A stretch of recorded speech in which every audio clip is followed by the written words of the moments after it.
guys, Dozer here bringing you a new video. It's been a while since the last one. This last one actually was when Rhea and I were talking about what we thought Bino's spoiler for Heavy Hitters was going to be. And now that we've gotten the not only card itself, which is Luminara's Angel's Glow, but we also have now had some time to test the card, have some tournament results. I wanted to make a quick video to discuss my current Prism deck that I've been using in my own personal time, as well as talk a little bit about where the builds have gone and different strategies that we've been seeing, and just touch base. It's been a while, so let's do that. It's been a long time since we've done a in-person deck tech, so I'm very excited to do that today. Let's see here. So right off the bat, obviously, Prism, Awakener of Soul, is the hero of choice. Prism is a fantastic hero in the sense that she's very cool. Powerful, you know, she's more powerful now than she used to be, thanks to the new Luminaris, but she's got the prettiest cards out there, the foils look great, and there are a lot of mechanics that you can try to leverage to try and get some value out of your games. So Prism Awakener of Soul is the hero. The weapon of choice is going to be the Luminaris Angel's Glow. This is a light illusionist weapon, which lets us have our first angel and herald attack each turn gets go again if we have a yellow in our pitch. So that is very useful for Prism because her old weapon, which was Luminaris Celestial Fury, is a card that you have to pay 2 resources to give go again to a herald or angel at instant speed. Now, that's not terrible, but because it was a once per turn effect, if you drew a lot of cards, you couldn't really leverage them, and being limited to only 2 attacks per turn was really soul-crushing when you needed to be able to go a bit wider to get past blocks, or to be able to leverage the cards that you were drawing with the tools available to your class. Things like Tome of Divinity, things like Herald of Erudition, things like the Archangel of Erudition, Soraya. So Luminara's Angel's Glow, very important at allowing us to leverage all of our big hand sizes and actually push pressure and win games. Beyond that, the only headpiece that I run is Halo of Illumination. This card is very good in the new Prism because while the new Prism lets you get figments out of your deck to flip them into angels, Halo of Illumination lets you put cards into your soul, which then lets you get figments. So when you put a Herald into your soul, Prism's ability will trigger, you can get a figment out of your deck and put it into play. Because Halo of Illumination is an instant, lets you do that at any time, like you can pay for it. Being able to search a figment during any part of the game is extremely powerful. There are a lot of cards like Figment of Judgment, which are able to flip cards face down and vanish, basically making them unplayable. So against characters like ninjas who use Mask of the Pouncing Lynx or Katsu's tutor ability, or Dorinthia tutoring something off of her Singing Steelblade, or a whole bunch of cards you are able to snipe and remove them from the game effectively. Very powerful effect. You can also do things like searching out the Figment of Triumph to give -1 attack power to all of your opponent's cards, maybe as a defensive option, or if they're trying to pop your Phantasms with a 6 power card, you can make that a 5 power and be just fine. So Halo of Illumination, very flexible, toolboxy card. It effectively gives us a tutor in the deck on board, which is fantastic. Beyond that, we've got Empyrean Rapture. This was my spoiler card. Thank you again, LSS, for including me in the Dusk Till Dawn spoiler season. But Empyrean Rapture is a chess piece for Light Illusionist, which gives you a discount on your hero power. So if a Herald has gone into your soul that turn, your hero power costs 2 less to activate, which is fantastic because that's exactly how much our hero power costs. So we get a free hero power, all you have to do is pay for your soul to flip your angels, and Empyrean Rapture lines up with that original condition of getting the figments into play very nicely, and that's amazing. It also has the 1 per turn instant to turn it into a Ward 1 equipment, which is very good. There's a lot of stuff going on with that card that's fantastic, and so I'm very happy that the Herald game plan is really able to take advantage of that. Beyond that, taking a page out of Rob Cotton's winning list, I have Goliath Gauntlet here. I also used Goliath Gauntlet for a long time in Prism. It's not like a new card or anything, but it is interesting to note that you do not need anything else, really. You need some Arcane Barrier in the glove slot at times, but Goliath Gauntlet into traditionally bad matchups like Guardian or Brute, where you can't really get value out of it, thanks to things like Passing Mirage, you actually do get the ability to use this in save deck building space by only running the one glove in most matchups. You don't need to run like a defensive glove like an Iron Rot or a Iron Hide anymore. You can just run Goliath, and it's pretty efficient in most matchups. And the other main piece of equipment that I like to run is Phantasmal Footsteps. This is very self-explanatory. For those not familiar, if your attacks get popped by Phantasm, you can pay a resource to your Footsteps and it'll give you an action point. So basically it lets you not end your turn immediately, which is very nice. The other thing about Footsteps is it lets you block if you pay 1. So if you're up against like a original Dash who's using Pistol, it's very good at blocking damage from that. But beyond that, it is just a very efficient card. And if you don't have this, it's really hard to play a Herald game plan because you're relying on your Heralds to get your Figments into play. You're not really relying on an Aura game plan. So having Footsteps is really important to be able to not get blown out by a single card that has the number 6 printed on it. And then as far as other equipments are concerned, there is a chess piece. This is the real page I've taken out of Rob Cotton's book, where in the past I used to love Vestige of Soul and I was really a staunch advocate for it, but with Empyrean Rapture's advent on the scene, I decided to not really try out Vestige anymore. But the nice thing is that Rob put in the work for us to figure out the Guardian matchup, and so with a mono lag, right, Luminar's Angel's Glow list, where you're not running the Aura game plans as far as Aura weapons, and so Vestige of Soul, letting you combo off with Tome of Divinity and other things like that to be able to have large turns to establish board presence is very powerful. It always has been, but what's nice is that it just slots right in over the Empyrean Rapture, because let's say you're not going to hit your opponent anyway, well then throw Vestige in there, get some guaranteed extra pitch value, since you're not going to get to hit and get value off the Empyrean Rapture anyway. And then of course, just on the other side for our gloves, right, we've got our Null Rune. Null Rune is very important for Prism to be able to protect your Angels from Arcane, from something like a Kano or a Viserai or something. Now Rune Blades are not particularly powerful in the meta currently, but being able to have some Arcane Barrier is very nice, just so you don't get sniped by Kano, which is a really big meta threat at the time, so not bad at all. Now, that's the equipment suite, nice and efficient, not anything too crazy going on there. The other thing that we want to make sure that we are doing when we're playing Prism is taking a look at the main deck, so let's do that. So, as far as the main deck goes, you'll be very interested to find out that there's a lot of Figments in this deck. I've been really enjoying using them, but suffice it to say that as far as red cards, we've got Wartune Herald red, we've got Herald of Protection red, we've got Herald of Triumph red. And these are the only red cards I run in the deck, and I run 3 copies of each, right? So naturally, Prism is much more focused on using Heralds now, and Heralds are very powerful. When they have 7 attack, it's very hard for your opponents to block them sometimes, or they have to take armor away, they have to use defense reactions, they have to try and pop you. So having the efficient red Heralds is very nice. Big fan of doing that. Beyond that, it's easier to talk about the blue cards before it is to talk about the yellow cards. So we're going to have blue Wartune Herald, blue Herald of Triumph, blue Herald of Protection. We're going to have a new card out of Dusk Till Dawn, Angelic Wrath blue, as well as a good old-fashioned Everfest card, Passing Mirage blue. And these are all the blue cards in the deck. 15 blue cards, 3 of each. And this is a bit different than Rob's list that won or did really well in that big event recently. I think it was Battle Hardened, because basically you've got your best blue Heralds, the same ones that we have in red, right? So we have the exact same lineup there.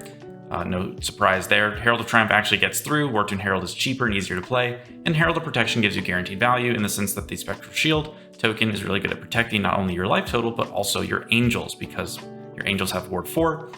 Herald of Protection gives you the Spectral Shields, which have Ward 1. So Ward 1, very good at helping you to cover breakpoints and get full value out of your Angels. So that's why I like those as your core Heralds in all colors, as we'll see. But Angelic Wrath blue, fantastic card. This could be a blue Herald, like a Herald of Ravages or something, but what I found is that I was drawing too many blue Heralds. I wasn't really enjoying how many of them I had.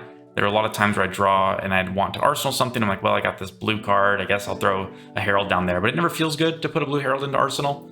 And so I wanted to have a easier to dump out of my hand blue card that was still a light card to still synergize with things like Genesis and Vestige of Soul. And Angelic Wrath fits that bill perfectly, and it really helps you push your Heralds through And again, we're going to be disrespecting the Brute matchup pretty heavily in this list, so keep that in mind.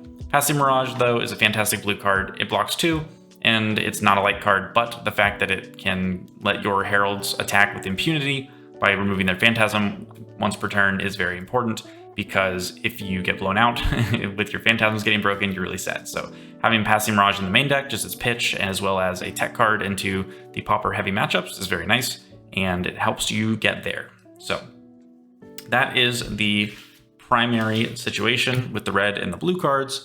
And so now we can talk about the yellow cards. So just gonna try and get them all out here. So we've got Soul Shield, Herald of Protection, Angelic Wrath, Herald of Triumph, Celestial Cataclysm. We've got Herald of Erudition. We've got Herald of Judgment. We've got Herald of Ravages. We've got the Wartune Herald, of course. And we've got a number of other cards, such as Figments, which we will try and assemble here. Figment of War, Triumph, Erudition, Ravages, Protection, Tenacity, Judgment, and of course, it would not be complete without the Figment of Rebirth. So, suffice it to say, I run all 8 Figments.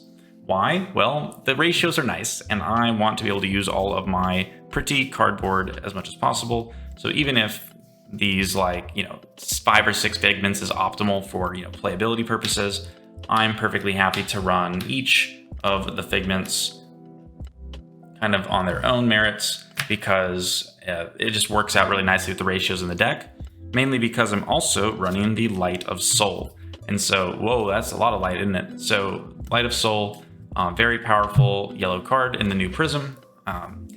It lets you put yellow cards that you reveal at the top of your deck, kind of like an Eye of Ophidia effect, into your soul, so that triggers Prism. It's fantastic. And when you have your 8 Figments plus your Light of Soul, that's 9 cards. That's 3 3-ofs, very clean ratios. We love that. Everything else is also 3 of, 3 Soul Shield, 3 Angelic Wrath yellow, 3 Celestial Cataclysm, 3 of each of these yellow heralds, Judgment, Erudition, Triumph, Protection, Wartune, and Ravages. No Rebirth. Rebirth Herald is not amazing, and especially because it has anti-synergy with itself, where okay, you put a card from your graveyard on top of your deck, but then it goes to your soul, right? And then Prism triggers after that, so then you're shuffling your decks. You're not really getting to immediately use the card you put on top, so it's kind of just whatever. And then I don't like Herald of Tenacity. That's another big change here, where I swapped it out for the Judgments and the Ravages instead of the other cards that Rob was using, because I think Herald of Judgment's very good against things like, ninjas or, Dorinthia, or a whole bunch of these other heroes that sometimes will banish cards, and it's useful to just have that effect into them. Whereas also Shadow Heroes, if it ever hits, right, like Levia or, something like that. But Herald of Ravage is also just good damage, and it's a very useful card, very good glue, although it's not my favorite card in the deck by any means, not my favorite. Beyond that, Celestial Cataclysm, this is a card I'm not thrilled to use, but it's fine. It's good in the mirror. If you have a ton of extra soul, it can push damage, but most of the time it's block 3 yellow, and that's okay. It pops, Phantasm, whatever, so that's fine. But again, I really wish I had a different card to put in there instead of Celestial Cataclysm, because I'd rather just not respect the Phantasm popping aspect of the matchups in the first place. And then the only other cards really left to talk about are going to be a couple more yellows, such as Arclight Sentinel, which we'll again have 3 of. Merciful Retribution, again 3 of.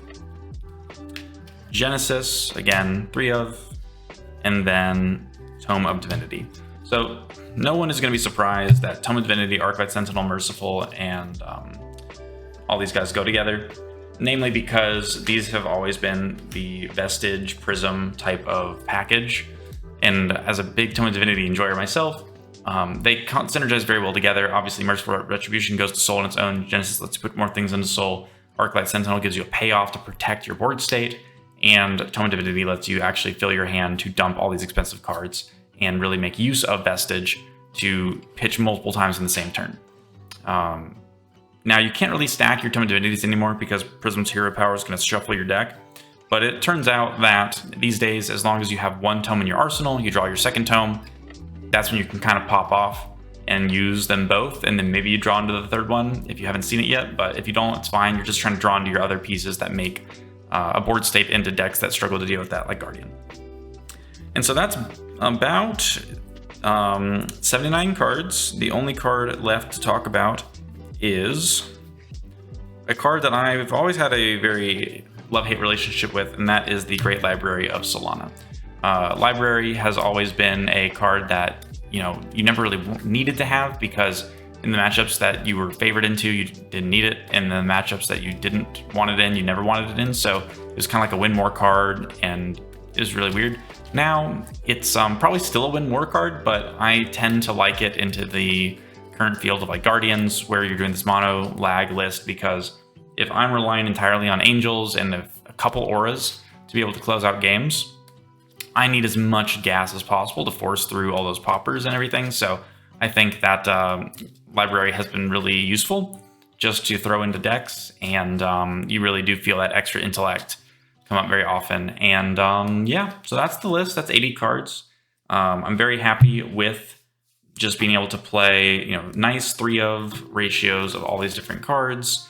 Again, I'm not running any Celestial Reprimand or Parable of Effects because, again, I'm not respecting the root matchup. I don't really care. It's not a good matchup no matter what you do. And so, because we're in the heavy hitters meta currently, and being able to just say, hey, instead of like 2 That All You Gots, or instead of like, some more yellow Findall's Fighting Spirits for poppers, or whatever cards, I'm just saying, you know what? I'm going to add in my Figment of Tenacity and my Figment of War, because before those are the ones I would cut from the Figment lineup. But, I was like, okay, well, I feel bad about having this asymmetry in my list, so we're just going to put them in.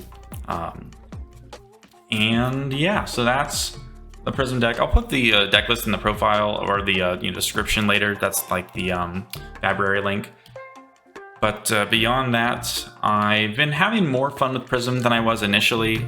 Obviously, when she first came out, there was a lot of pain points where you weren't able to really get to enjoy playing her to her fullest potential, because she was just really struggling with all of her just cost weaknesses and the deck building restrictions. Like, you really needed blues to pitch for all your effects, and then you didn't really have good synergy with your cards. Like Herald of Erudition was really bad.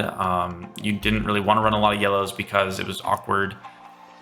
It was just weird, right? And so now that we have the Luminaris Angel's Glow with the new Prism, we're really able to leverage all of these yellow cards, be incentivized to run more yellows, like more Figments or Light of Soul or Erudition, and really be able to make those small hand plays or big hand plays that can actually snowball things.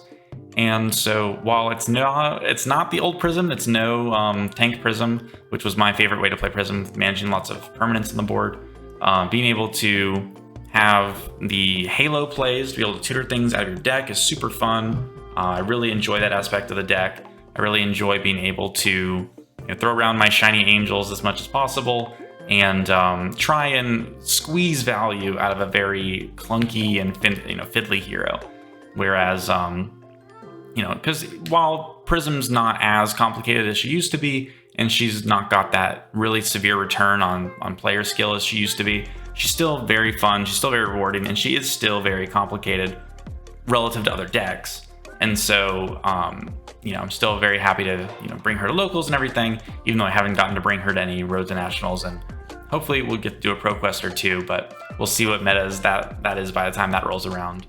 But yeah, I hope you enjoyed the deck tech. I haven't really gotten to go super into detail on anything, but I'm always happy to answer comments as they come. So if you have any questions about, why certain things are in here or why certain card choices were made, again, I'm always happy to talk about that in the comments. So otherwise, keep enjoying heavy hitters. It's a good time to be a Prism player. We've got, a couple bad matchups, but mostly you've got playable stuff, and your deck does cool things. So definitely take advantage of that while you can. And I'm looking forward to the next set, which is like something related to Mysteria. I forget what the it's like part of the Mistveil or something, but hopefully we'll get a new Illusionist in that and some more cards, because getting to experiment has always been my favorite part of Flesh and Blood with deck building. And unfortunately, this version of Prism, as we've seen, just like it ends up being that very clean ratios that aren't that creative are perfectly functional, because you're so shoehorned into a very specific build based on your hero power and the way that all of your cards work together. You're using Heralds, you're using angels.